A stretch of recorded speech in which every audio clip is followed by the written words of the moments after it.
Holy shamoly, just been out for a run, feeling good,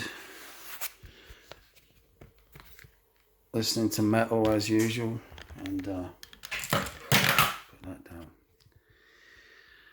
Yeah, I got accepted into the group, and I'm gonna be very careful and respectful, and kind of keep that, to one side for the moment in terms of these videos. But obviously, I shall carry on with my personal blog and journey here, saying what I think is appropriate in terms of the initiation into Hermetics journey, and that is a related topic in terms of why the channel began, but it's come to dominate now. So there are no rules, anything can happen. I'm just, glad that I, called the channel Broderick Wallace, and it kind of left it open like that. And who gives a it's not really important, that is it right now, but I don't know, I just wanted to mark this moment, even though it's technically yesterday, because it's like about 10 past midnight now. So this evening, which is actually yesterday, yeah, good feeling. And this whole immovability thing, it's really quite powerful. And for me, it was like a test of endurance, really. To see, you see, there's nothing more. I was going to say there's nothing more important. That's, debatable. But this, it's the center point, right? And if you can make that center solid and immovable, I don't know, almost like the image of tying yourself to the mast of a ship in a storm. Whatever happens, whatever comes along, you're centered in your conviction to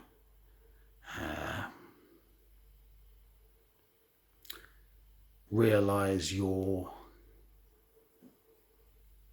relationship with, what we would call the HGA, and how that affects and plays out in your life and your relationships. And believe me, there's things on the back of my mind in terms of, things that are not technically wrong, but I don't know. Is it possible to have all of the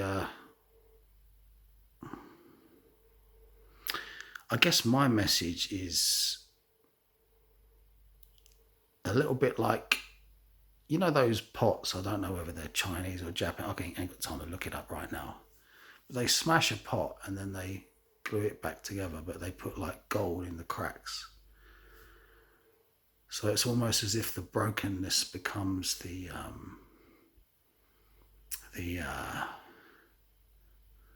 blessing, the focal point, the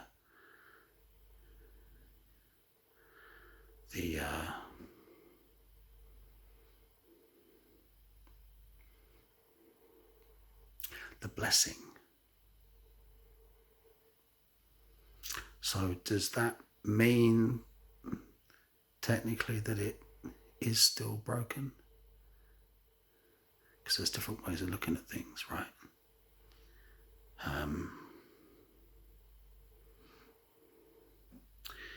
If that broken pot was your favorite pot, or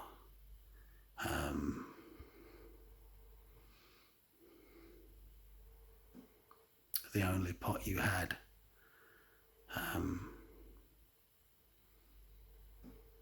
it might be good enough. Is good enough good enough?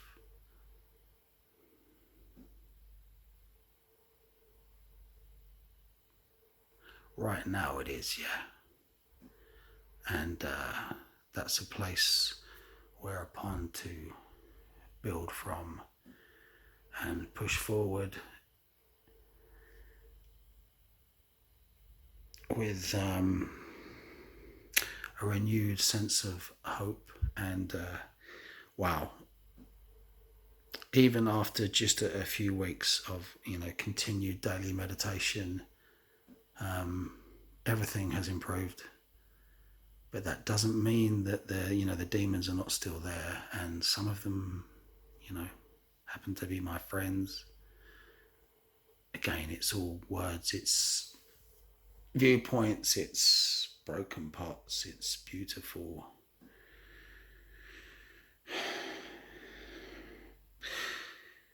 I read this book once. It was one of those Warhammer 40,000, but it was actually a Warhammer 30,000 book, Horus Heresy. And one of the Primarchs, I remember it was an origin story of one of the Primarchs. And Warhammer's like,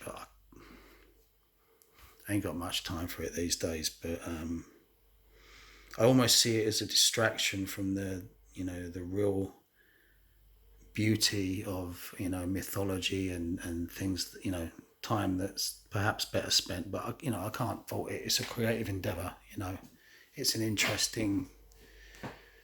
It used to be good, that's what I'm saying. It used to be good.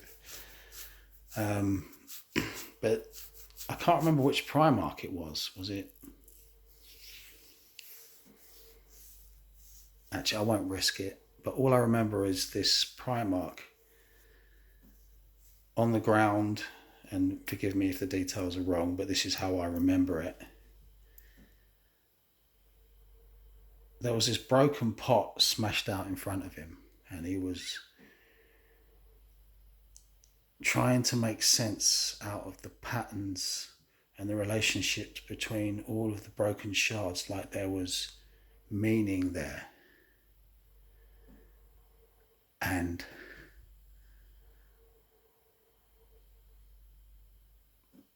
that's something to meditate on, isn't it? I think you could get a lot out of that. The hell's that on my chin?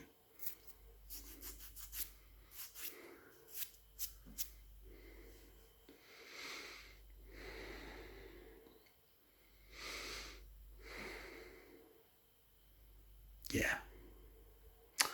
Okay, cool. Right.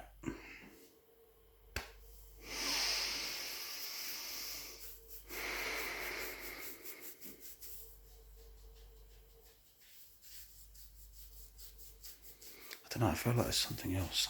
What is it?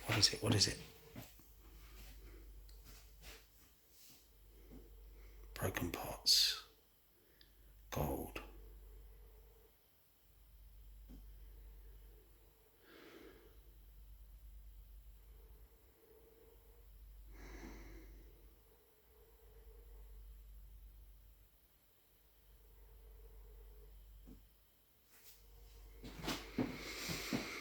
I think this throne posture on all these ancient Egyptian statues is really quite something.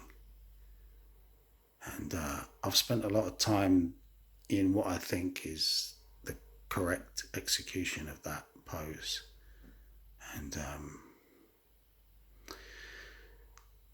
I guess this ignorant idea that meditation is kind of something that is strictly Buddhist, or even if you're a little bit more educated, Hindu, and that it's kind of,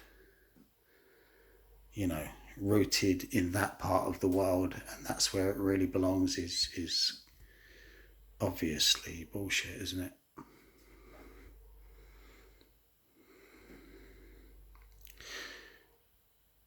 It's a new way of looking at all of those statues and looking at that culture. Not necessarily new to me, but I'm focusing in obviously more on that aspect. And I'm imagining that because of the Indo-European line, that it's very likely that, for want of a better word, the Druids, in this part of the world were also involved in those kind of practices. And it sounds almost messianic in a way, but because this is the only solution. It's the only thing it's non-polarizing. You sit, you're faced with yourself, and you practice, forms of discipline in order to hone and sharpen the mind, and everything improves. It can't really be done if you're doing it properly, it can't really be abused, can it? Internally. I mean, all this stuff about gurus and that's a different matter. And there's always an exception to the rule, I find it odd to think of these atheist types who, practice some form of meditation or another, and they say it's all for the health benefits and it's interesting, and I just find it so odd to think, how many hours do you need to sit there with your eyes closed, watching your thoughts, and nothing ever happened?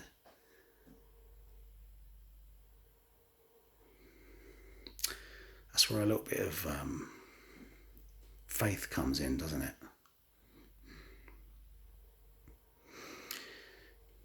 I guess your intentions are really, really important.